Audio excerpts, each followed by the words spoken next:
In presenting I will not give up. इस कहानी की शुरुआत में हमें रोजी नाम की एक लड़की को दिखाया जाता है जिसकी उम्र 28 साल है।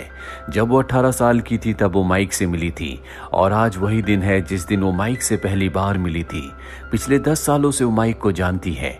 माइक ने उससे कहा था कि 10 सालों के बाद वो उससे शादी करेगा।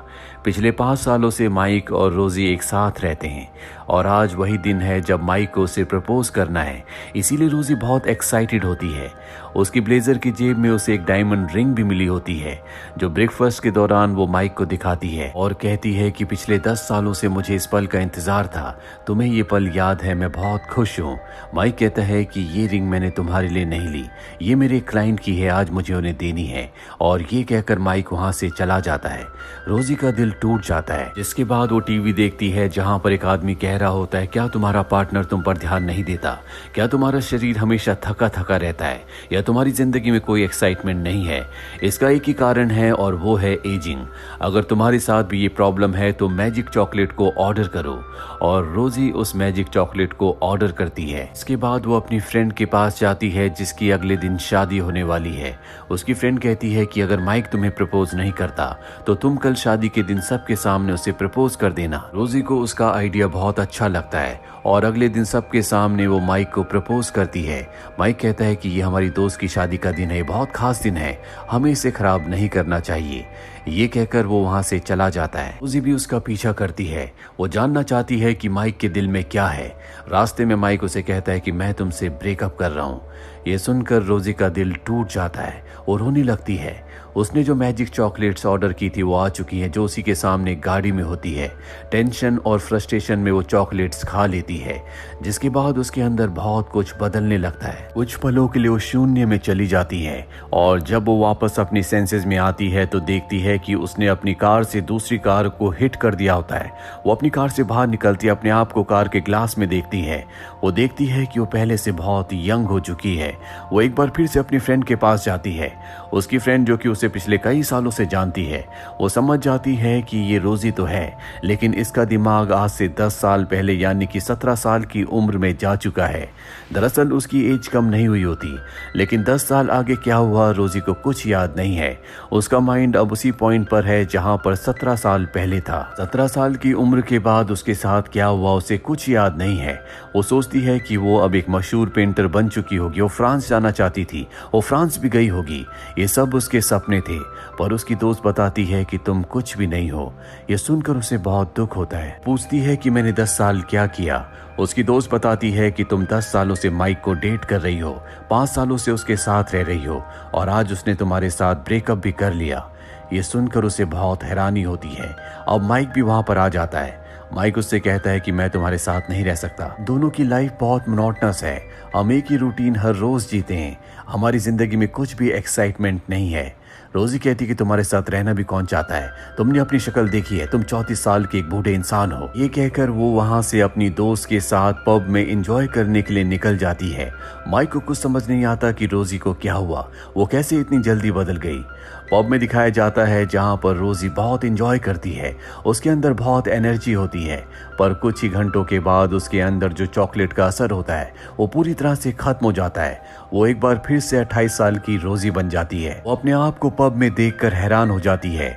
उसकी दोस्त उसे उसकी रिकॉर्डिंग दिखाती और बताती है कि तुमने क्या क्या किया। वो अपने इस बदले हुए रूप और व्यवहार को देखकर हैरान होती है। तभी माइक का उसे कॉल आता है। माइक कहता है कि तुम्हारे पास मेरा आईपैड है जिसमें बहुत ही इंपॉर्टेंट डिजाइन्स है जो मुझे अपने क्लाइंट्स को दिखाने हैं, मुझे मेरा आईपैड चाहिए। लेकिन रोजी को याद नहीं होता कि उसने आईपैड कहाँ रखा है क्योंकि जब उसका दिमाग 17 साल वाली रोजी का हो गया था तब उसने रखा था। और एक बार फिर से अब वो 28 साल की रोजी बन चुकी है यानी कि 17 साल की रोजी ने जो किया वो 28 साल की रोजी को नहीं पता होता और 28 साल की रोजी जो करती है वो 17 साल की रोजी को पता नहीं होता। अब रोजी को ऐसा लगता है कि वो कार बहुत तेज चला रही थी, इसीलिए उसका माइंड 10 साल पीछे यानी 17 साल वाली रोजी का हो गया था। वो अपनी दोस्त के साथ एक टैक्सी को हायर करती है और टैक्सी ड्राइवर से कहती है कि स्पीड से टैक्सी चलाओ। हालांकि वो बहुत स्पीड से चलाता है लेकिन इसका कोई फायदा नहीं होता। ओवर स्पीडिंग की वजह से पुलिस इन्हें पकड़ लेती है, जहां पर माइक आता और पूछता है कि मेरा आईपैड कहां पर है। उसे कुछ भी याद नहीं है। वो बहुत ज्यादा नर्वस हो जाती है, इसीलिए बैग से वो एक बार फिर से एक और चॉकलेट खा लेती है। चॉकलेट खाने के बाद उसका दिमाग एक बार फिर से 17 साल वाली रोजी का हो जाता है। माइक को उसके आईपैड का ट्रैकिंग कोड देकर वहां से निकल जाती है, जिसके बाद वो एक मेट्रो में जाती है। मेट्रो में उसे एक लड़का दिखता है जिसका वो स्केच बनाती है, लेकिन स्केच बनाते बनाते अचानक से वो एक बार फिर से 28 साल की रोजी हो जाती है। वो देखती है कि वो लड़का उसकी तरफ आ रहा है, क्योंकि बहुत देर से वो उसे देख रही थी। रोजी ने जो उसका स्केच बनाया होता है उसे देखकर वहां से निकल जाती है। स्केच सच में बहुत ही खूबसूरत होता है। वहीं माइक को दिखाया जाता है जो अपने आईपैड तक पहुंच जाता है, जो बहुत ही बुरी हालत में होता है। उस आईपैड को लेकर वो अपने क्लाइंट के पास जाता है और अपने डिजाइन्स दिखाता है, लेकिन उसके जो क्लाइंट्स होते हैं उसकी डिजाइन से बिल्कुल भी इम्प्रेस नहीं होते और उसे एक फोटो दिखाते हैं जो कि वही फोटो होता है जो मेट्रो में रोजी ने एक लड़के का बनाया था, और कहते हैं ये देखो इसमें कितनी फिनिशिंग है, हमें ऐसे डिजाइन चाहिए, तुम इस लड़की को हमारे पास लेकर आओ। और वो उसे रोजी की फोटो दिखाते हैं जो कि मेट्रो की सीसीटीवी कैमरे से कैप्चर की गई होती है। और अब माइक पूरी तरह से हैरान हो जाता है। उसे पता नहीं था कि रोजी इतनी टैलेंटेड है, इसीलिए शाम को वो उसे डिनर पर इनवाइट करता है। हाँ, माइक अपनी असिस्टेंट के साथ आता है। वो रोजी से कहता है कि हम चाहते हैं कि तुम हमारी कंपनी के लिए स्केचेस बनाओ। रोजी अब वो स्केचेस नहीं बना सकती क्योंकि उसका दिमाग 28 साल वाली रोजी का है, इसीलिए वॉशरूम में जाती है और एक और चॉकलेट खा लेती है, जिसके बाद एक बार फिर से उसका दिमाग 17 साल वाली रोजी का हो जाता है। वो बाहर आती है और माइक से कहती है कि मैं तुम्हारे लिए डिजाइन नहीं बनाऊंगी क्योंकि तुम्हारे अंदर बहुत एटीट्यूड है। और इसके बाद वो उसी लड़के के साथ वहां से निकल जाती है जिसका उसने मेट्रो में स्केच बनाया था। इसका नाम यैन होता है। यैन अब उसे पसंद करता है। ये दोनों के दोनों एक बिल्डिंग की छत पर जाते हैं। तभी वहां पर पुलिस आ जाती है। पुलिस को ऐसा लगता है कि ऊपर से कूदना चाहते हैं।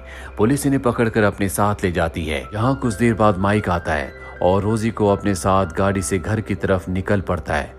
वो रोजी से कहता है कि मैं चाहता हूं कि तुम हमारी कंपनी के लिए स्केचेस बनाओ। रोजी उसकी बात का कोई जवाब नहीं देती। अगली सुबह वो स्केचेस बनाने की कोशिश करती है, लेकिन इस वक्त वो 28 साल वाली रोजी है। उसकी ड्राइंग उतनी अच्छी नहीं होती। 10 सालों में उसने सब कुछ बर्बाद कर दिया। शाम को माइक रोजी को अपने साथ टेनिस कोर्ट में ले जाता है, जहां पर रोजी टेनिस खेलती है, लेकिन वो बहुत बुरा खेलती है। इससे उसे बहुत दुख होता है। वो अपने साथ चॉकलेट शेक लाई होती है जो उसकी दोस्त ने उसे बना कर दिया था। वो उसे पी लेती है। भी उसकी दोस्त का उसे कॉल आता और कहती है कि मैंने एक चॉकलेट शेक में मिला दी थी, और अब क्योंकि उसने पी ली है इसीलिए एक बार फिर से उसका दिमाग 17 साल वाली रोजी का हो जाता है। इसके बाद वो बहुत ही बेहतरीन टेनिस खेलती है, यहाँ तक कि वो माइक के बॉस को भी हरा देती है और वहां से निकल जाती है। वो यैन से मिलने जाती है जिसे वो पसंद करती है। यैन भी उसे बहुत पसंद करता है। यैन कहता है कि इससे पहले कि तुम्हारा दिमाग फिर से बदले मैं तुम्हें बहुत दूर ले जाऊंगा। वो उसे अपने दोस्तों के साथ कैंपिंग करने के लिए ले जाता है। अब यहाँ पर 17 साल की रोजी को पता है कि वो 28 साल की रोजी बन जाती है, और 28 साल वाली रोजी को भी पता है कि वो 17 साल वाली रोजी बन जाती है। लेकिन ये दोनों अपनी अपनी एज वाले दिमाग में क्या करते हैं इन्हें नहीं पता। अब 17 साल के दिमाग वाली रोजी यैन के साथ है जो उसे किस करना चाहता है। हालांकि वो पहले भी कोशिश कर चुका है, लेकिन जैसी वो किस करने वाला था उसका दिमाग 28 साल वाली रोजी का हो गया था। एक बार फिर से चॉकलेट का असर खत्म होने वाला है। दरअसल चॉकलेट का असर 5 घंटों के लिए होता है, इसीलिए रोजी बाहर जाती है और अपने मोबाइल में 28 साल वाली रोजी के लिए एक वीडियो रिकॉर्ड करती है जिसमें वो कहती है कि इस बार यैन को किस करने देना। अब वो वापस यैन के पास आती है। उसका दिमाग 28 साल वाली रोजी का हो चुका है। वो यैन से कहती है कि तुम्हारे क्या सपने। वो कहता है कि मैं बहुत बड़े बड़े काम करना चाहता हूँ। रोजी पूछती है कि मैं इन सपनों में कहाँ हूँ। वो कहता है कि तुम ही मेरा सपना हो, तुम मेरे दिल में हो।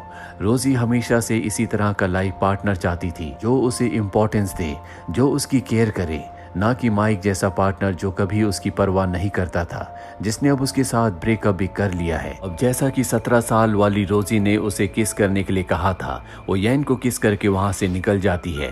साथ ही उसने माइक के प्रोजेक्ट को भी एक्सेप्ट कर लिया था जो कि बहुत ही बड़ा काम था। वो काम उसे 15 दिनों में खत्म करना है, जिसके लिए उसे लगातार 15 दिनों तक 17 साल वाली रोजी बनकर रहना होगा। उसके पास चॉकलेट्स होती हैं, इसीलिए चॉकलेट्स खा खा कर लगातार काम करती रहती है। जब उसे मन करता है वो एंजॉय भी करती है। कभी वो माइक के साथ जाती है और कभी येन के साथ। वो लाइफ को जी रही होती है। उसने अपना पहला प्रोजेक्ट असाइनमेंट भी पूरा कर लिया जो क्लाइंट्स को बहुत पसंद आता है, लेकिन अब भी उसे बहुत सारी पेंटिंग्स बनानी है।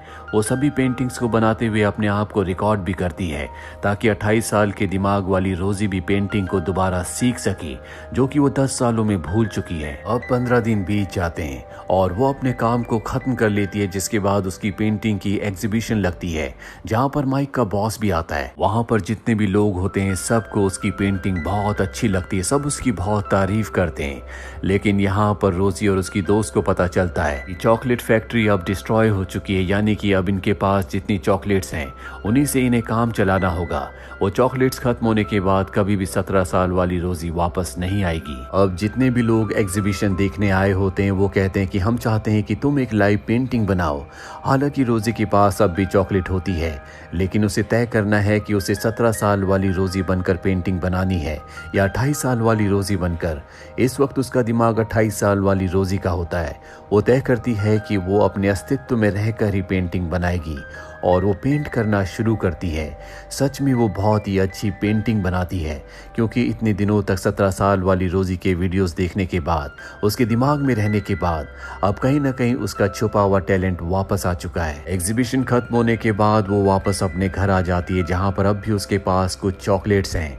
वो तय करती है कि वो कुछ और दिन 17 साल वाली रोजी बनकर एंजॉय करेगी। वो चॉकलेट खाकर येन के पास जाती है, लेकिन वो देखती है कि येन किसी और लड़की के साथ बाइक राइड पर जा रहा है। उसे इससे बहुत दुख होता है। कुछ देर बाद जब वो 28 साल की रोजी बन जाती है तो वो येन से पूछती है कि तुमने मुझे धोखा क्यों दिया। येन कहता है कि मैंने भी तुम्हें किसी और के साथ देखा था, इसीलिए मैंने भी गर्लफ्रेंड बना ली। ये सुनकर रोजी को गुस्सा आता है। वो उसके मुंह पर ड्रिंक फेंक कर अपने घर आ जाती है, लेकिन अब वो येन से सच में बहुत प्यार करती है। इसीलिए घर आकर वो अपनी दोस्त से कहती है कि मैं चॉकलेट खाकर येन के पास जाऊंगी, हमेशा उसके साथ रहूंगी। और अब घर आकर वो चॉकलेट खाती है, जिसके बाद वो येन से मिलने जाती है और कहती है कि मैं तुम्हारे साथ रहना चाहती हूँ। येन की गर्लफ्रेंड कहती है कि कल हमेशा के लिए हम इस शहर को छोड़कर दूसरे शहर जा रहे हैं, क्या तुम सब कुछ छोड़कर उसके साथ दूसरे शहर जा सकती हो। उसकी बात का वो कोई जवाब नहीं देती और घर आ जाती है। उसे बहुत दुख होता है। वो येन को खोना नहीं चाहती। उसकी आंखों में आंसू होते हैं, उसके दिल में दर्द है। उसकी दोस्त को भी उसकी ये हालत देखकर बहुत दुख हो रहा होता है, क्योंकि पहले भी उसने माइक के लिए इसी तरह से सब कुछ सेक्रीफाइस किया था। अगली सुबह वो बहुत सारी चॉकलेट्स खाकर स्टेशन जाती है। येन को एहसास हो जाता है कि उससे रोजी मिलने के लिए आई है, पर इससे पहले कि रोजी उस तक पहुंचती वो बेहोश हो जाती है। इसके बाद वो अपनी कॉन्शियस में जाती है जहां पर उसके सामने 28 साल की रोजी होती है। वो कहती कि तुम वही गलती दोबारा कर रही हो जो मैंने 10 साल पहले की थी, जब मैंने माइक के लिए सब कुछ छोड़ दिया था।